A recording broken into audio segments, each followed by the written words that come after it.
ইউক্রেনে হামলার পর থেকেই জ্বালানি খাত থেকে রাশিয়ার আয় বন্ধ করতে নানা নিষেধাজ্ঞা আরোপ করে যুক্তরাষ্ট্র ও ইউরোপীয় দেশগুলো, কিন্তু তাতে খুব একটা কাজ হয়নি।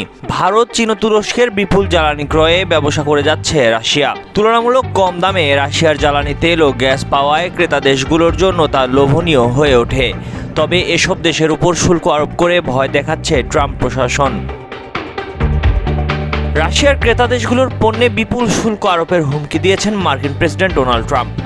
৮ আগস্টের মধ্যে যুদ্ধবিরতি না হলে রাশিয়ার সঙ্গে ব্যবসা করা সব দেশের ওপর শতভাগ পরোক্ষ শুল্ক আরোপ করা হবে বলে জানানো হয়েছে।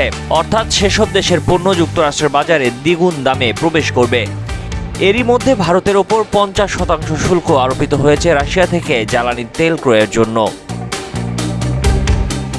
গত জুলাইয়ে যুক্তরাষ্ট্রের ১০০ সিনেটরের মধ্যে ৮৫ জন সিনেটর একটি বিল সমর্থন করেছিলেন, যে বিলের আওতায় ট্রাম্পকে ৫০% পর্যন্ত শুল্ক আরোপের ক্ষমতা দেওয়া হয়েছে রাশিয়ার সঙ্গে ব্যবসা চালানো দেশগুলোর জন্য। ট্রাম্প বলেছেন, যুদ্ধ থামাতে এর চেয়ে ভালো কিছু নেই। রাশিয়ার রপ্তানির প্রধান খাত তেল ও গ্যাস। এসব পণ্যের বড় ক্রেতার মধ্যে রয়েছে চীন, ভারত ও তুরস্ক। যুক্তরাষ্ট্রের কলম্বিয়া বিশ্ববিদ্যালয়ের নিষেধাজ্ঞা বিষয়ক বিশেষজ্ঞ রিচার্ড নেফিউ বলেন, নিষেধাজ্ঞা আরোপের চেয়েও বড় কাজ হলো তার বাস্তবায়ন। কারণ যাদের উপর নিষেধাজ্ঞা আরোপ করা হয় তারা তা এড়াতে সব রকম চেষ্টা করে।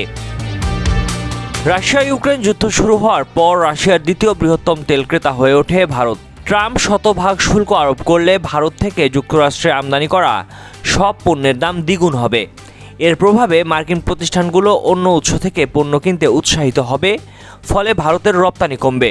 এতে ভারত রাশিয়ার তেল কেনার বিষয়টি পুনর্বিবেচনা করতে পারে, এমনটাই হচ্ছে যুক্তি।